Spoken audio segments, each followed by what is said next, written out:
The Tigard Hotel was the Grand Hotel of Elkins. It was built at the turn of the century. We had a series of community meetings, and at the end of those meetings, Woodlands had agreed to not only purchase the building, but that we would look at converting it back to a boutique hotel. And some of the hardest pieces to get together are those very preliminary pieces when you're scoping out the project. And that's where the Brownfield Center in downtown Appalachia has been really key on this project, as well as other projects we've worked on over the years. 2005, Senate Bill 603, deep down inside of it, there was the establishment of the Brownfield Centers, one at WVU and one at Marshall. These Brownfield Centers, we didn't realize when they first got started that there was nothing like this in the whole country.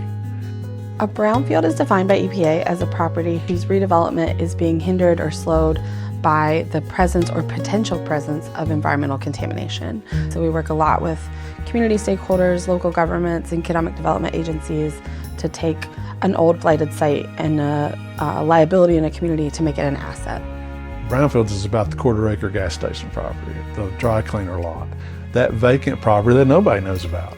All those are brownfields that can be effectively addressed and looked at and then hopefully repurposed for something positive. We are blessed with mountains and beauty, but we were not blessed with flat land and developable land.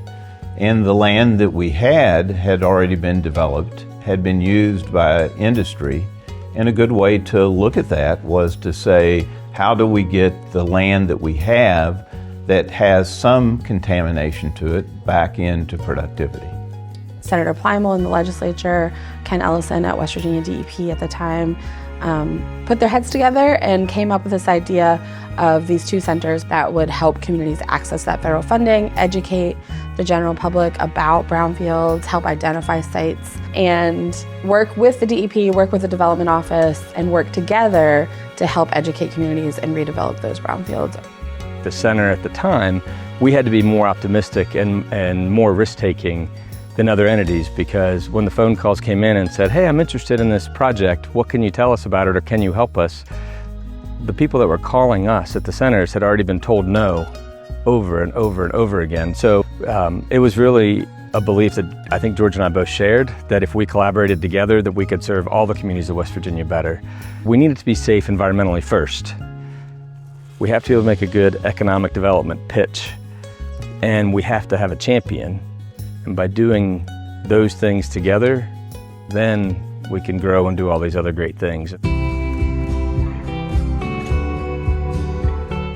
You know, a city manager of a small town of 10 or 15,000 people, which is big for us, is not going to have the expertise in everything that they need to know. And so having people at the centers that have that brownfield expertise that can step in and advise and support is really critical. When we were first getting started, it was all about writing grants and helping people get money. As I always say, if you don't apply for a grant, you got a 100% chance of not getting it. So we were doing those kinds of things early on, but then all the other components that started coming into play, and that's when we realized, you know, the brownfield funding side of it is the first money in on a lot of projects. It really helps jumpstart projects and helps get them rolling. And as we started getting into it, we realized, gee, this is unique, and this is something really different. And a whole lot of folks know about little old West Virginia and their brownfields program, all because of that vision that Senator Plymel and Ken Ellison and some of those folks had early on to make this happen. We can bring the services and investment in the early costs to analyze what these structures need or lack, or what codes need to be met, and the variety of services that need to be brought to the table in order to successfully engage in a full redevelopment process for these structures. You know, it takes a really long time to go from hearing about the potential of a project or hearing about a property that needs some remediation, and then sort of shepherding that property all the way through the process. And so one of the things that we work really closely on with the Brownfield Assistance Centers is to identify those properties at whatever stage in that process that they're in, and then follow along with those properties and see where we can plug in. I think every year the Brownfields Assistance Center and DEP becomes more and more of a cohesive team working together and collaborating with each other, and whatever we hear we share with you and vice versa. And so we're able to have a greater impact in our communities that way. There's no way we could accomplish some of these projects on our own. We just can't, and I'm sure that's that way. Maybe there's a community or two that can, ours can't. And so having that engagement and that partner support, just absolutely awesome. One of the coolest things about working at the Brownfield Center is that we can try and help solve the mystery, the part that folks just don't know offhand, and kind of bridge the on-the-ground activity with the behind-the-scenes environmental considerations that inevitably come into play. It's just a mutually beneficial relationship where we can use our grants and help as much as we can throughout the state, and they connect us to really great projects. We could not do what we do without the Brownfields Assistance Centers, and I think it's something that really propels West Virginia ahead of other states. I think out of everything that Brownfields does, which is amazing across the board, from the grant writing assistance all the way to actual financial assistance on your projects, the partnerships that they bring to the table, because of this statewide experience of Brownfields is the most impactful piece to any of our projects and anything that we want to get done that Brownfields has been able to do.